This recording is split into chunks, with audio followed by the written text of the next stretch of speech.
¿Qué tienen en común? Un robo de poca monta en un edificio de oficinas, un romance secreto en plena Guerra Fría y un soborno por un contrato de limpieza. A primera vista, nada. Parecen incidentes aislados, pequeños fuegos que cualquier gobierno poderoso podría apagar. Pero estos tres no fueron fuegos pequeños, fueron la chispa que desató la tormenta. Sus protagonistas se creían intocables, blindados por el poder, la lealtad y el secreto, pero subestimaron algo muy simple: cómo una sola grieta puede derrumbar el edificio entero. Estas no son solo historias de corrupción, son la prueba de que un simple susurro, una mentira o un sobre con dinero pueden provocar un terremoto político capaz de hundir a los gobiernos más sólidos del siglo XX. Hoy desvelamos los 3 secretos que hicieron caer a los gigantes. Antes de comenzar, pues te invito a que le des like a este video, te suscribas si no lo has hecho y que seas parte de esta familia. Ahora sí, vamos con esta historia. Todo empezó el 17 de febrero de 1992. Ese día, un político local llamado Mario Chiesa, presidente de un asilo en Milán, fue arrestado justo cuando recibía un soborno de 7 millones de liras, el equivalente a unos 3.500 euros de hoy. Lo recibió de un empresario de limpieza. Eso era solo la mitad de la comisión que el empresario debía pagar para asegurarse un contrato. Cuando la noticia llegó a oídos de Benito Craxi, el poderoso líder del Partido Socialista, intentó minimizar el daño. Se sacudió el problema, llamando a Chiesa un simple ladrón solitario, una manzana podrida, en un partido de gente honesta. Pero Craxi cometió un error fatal. Abandonó a su hombre. Sintiéndose traicionado, Mario Chiesa empezó a hablar. Lo que siguió fue la operación Manos Limpias, una investigación judicial que desató una red de corrupción que los medios bautizaron como Tangentopoli, la ciudad de los sobornos. Los jueces, con figuras como Antonio Di Pietro, descubrieron que durante décadas, para conseguir cualquier contrato público en Italia, había que pagar una tajante o mordida. Este dinero no solo financiaba ilegalmente a los partidos, sino que enriquecía personalmente a ministros, senadores y empresarios. La bola de nieve se hizo imparable. Cada día, los periódicos publicaban nuevas acusaciones, nuevos arrestos. Más de 4.000 empresarios y políticos acabaron procesados. El país entero veía en shock cómo la élite que había gobernado Italia desde la Segunda Guerra Mundial se desmoronaba. La gente, furiosa, salió a las calles. En una famosa protesta frente al Hotel Rafael en Roma, una multitud le arrojó monedas a Benito Craxi, el mismo que había llamado a Chiesa ladrón solitario. Tangentopoli no solo hizo caer a un gobierno, destruyó la llamada Primera República, dejando un vacío de poder que llenaría un magnate de los medios llamado Silvio Berlusconi. Y todo empezó por un político de segunda y un sobre con dinero en un asilo de ancianos. En el puesto número 2, viajamos a la Inglaterra de principios de los 60, en el momento más tenso de la Guerra Fría. Aquí, el escándalo no fue por dinero, sino por un secreto que mezclaba deseo y espionaje y que sacudió al gobierno británico hasta sus cimientos. John Prófumo lo tenía todo: héroe de guerra, carismático miembro del Parlamento y ministro de guerra del gobierno conservador de Harold Macmillan. Estaba casado con una famosa actriz y su carrera política parecía imparable. Pero todo cambió en una fiesta en 1961, en la mansión de Lord Astor. Allí, Prófumo, de 46 años, conoció a Christine Keeler, una modelo y bailarina de 19 años. Comenzaron una relación breve pero intensa. Para Prófumo era solo una aventura. Lo que no sabía, o prefirió no saber, era que Christine Keeler tenía otro amante, Yevgeny Ivanov, un apuesto agregado naval de la embajada soviética, que, en realidad, era un espía de la inteligencia militar de la Unión Soviética.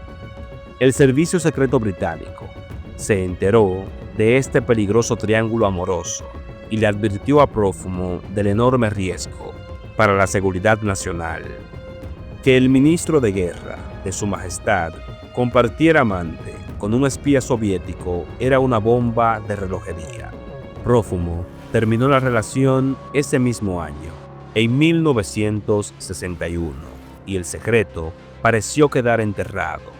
Pero 2 años después, en 1963, la bomba explotó. Otro de los amantes de Keeler se vio envuelto en un tiroteo y, durante la investigación, el nombre de Prófumo salió a la luz. La prensa, oliendo sangre, se lanzó sobre la historia.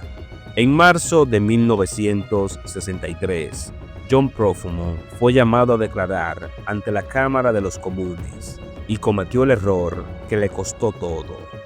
Mirando a sus colegas a los ojos, negó cualquier impropiedad en su relación con Keeler. Le mintió al Parlamento. Esa mentira fue su ruina.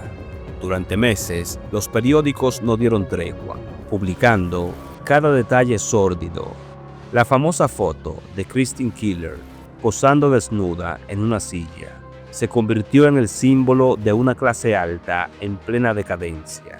La presión fue tan brutal que, el 5 de junio de 1963, admitió haberle mentido al Parlamento y renunció a todos sus cargos. El escándalo fue devastador. No se trataba de adulterio, sino de la mentira y de la posible brecha de seguridad en plena Guerra Fría. ¿Pudo haber filtrado secretos de Estado? Aunque nunca se probó, la simple duda bastó para destrozar la credibilidad del gobierno. El primer ministro, Harold Macmillan, un hombre apodado el Imperturbable, quedó hecho pedazos. Su gobierno, manchado y debilitado, nunca se recuperó. Pocos meses después, en octubre de 1963, Macmillan también renunció, alegando motivos de salud. Al año siguiente, su partido perdió las elecciones. Un romance secreto tumbó a un gobierno y dejó al descubierto la hipocresía de una élite que se creía por encima del bien y del mal. Y llegamos al puesto número 1, el escándalo que le da nombre a todos los demás. Un caso que arrancó como un simple robo, pero que destapó una trama de espionaje, abuso de poder y encubrimiento que forzó, por primera y única vez en la historia, la renuncia de un presidente de Estados Unidos. Este es el escándalo de Watergate. La noche del 17 de junio de 1972, 5 hombres fueron arrestados dentro de las oficinas del Partido Demócrata en el complejo de edificios Watergate, en Washington, D.C. Llevaban equipos de espionaje y micrófonos. La policía lo despachó como un robo de tercera, pero 2 jóvenes periodistas de Washington Post olieron que ahí había algo más. Pronto descubrieron que los ladrones no eran delincuentes comunes. Tenían lazos con el comité de la reelección del presidente, el equipo de campaña de Richard Nixon, un comité con un nombre que, irónicamente, le venía como anillo al dedo: Creep. Con la ayuda de una legendaria fuente secreta, conocida solo como Garganta Profunda, estos periodistas empezaron a tirar del hilo de una conspiración gigantesca. El robo de Watergate no fue un hecho aislado. Era parte de una campaña masiva y clandestina de sabotaje político, orquestada desde lo más alto de la Casa Blanca para asegurar la reelección de Nixon. A pesar de que la historia crecía, Nixon ganó las elecciones de noviembre de 1972 por una mayoría aplastante. Parecía que el escándalo se iba a disolver, pero la investigación no se detuvo, ni en la prensa ni en el Congreso. El punto de quiebre llegó en julio de 1973, cuando un asesor de la Casa Blanca reveló ante el Senado que Nixon tenía un sistema secreto que grababa todas las conversaciones del despacho oval. De repente, existían cintas que podían probar si el presidente estaba metido en encubrimiento. Nixon se negó en redondo a entregarlas, aferrándose al privilegio ejecutivo. Así empezó una batalla legal y constitucional que paralizó al país.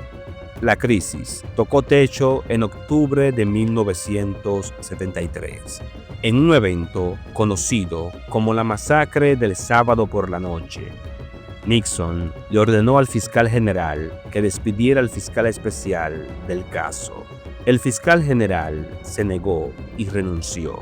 Su segundo al mando hizo lo mismo. La imagen era brutal.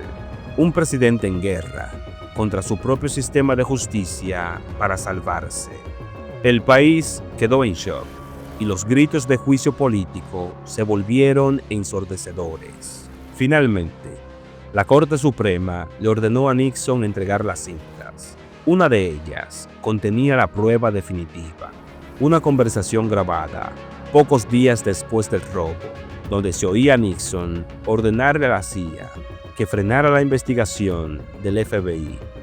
Esta era la pistola humeante, la prueba irrefutable del encubrimiento y la obstrucción a la justicia. Acorralado y enfrentando un juicio político seguro, Richard Nixon se dirigió a la nación la noche del 8 de agosto de 1974 para anunciar su renuncia. Al día siguiente, abandonó la Casa Blanca, despidiéndose con un extraño gesto de victoria antes de subir al helicóptero. El sistema había funcionado. La prensa, los jueces y el Congreso habían demostrado que nadie, ni siquiera el presidente de los Estados Unidos, estaba por encima de la ley. Estos escándalos demostraron que la confianza de la gente es el verdadero cimiento de un gobierno, y una vez que se rompe, todo el edificio se viene abajo. Esta historia nos deja una pregunta que hoy resuena más fuerte que nunca. En la era de la desinformación, ¿podrían escándalos como estos volver a ocurrir con el mismo impacto? ¿O los poderosos se han vuelto más astutos para controlar el relato, volviéndose, paradójicamente, todavía más intocable? El siglo XX nos enseñó que ningún poder es eterno y que a veces la verdad es la única fuerza capaz de derribar imperios. ¿Qué otro escándalo crees que cambió la historia? Déjanos tu opinión en los comentarios. Y si quieres más historias que el poder preferiría que no supieras, suscríbete y activa las notificaciones. Hasta la próxima.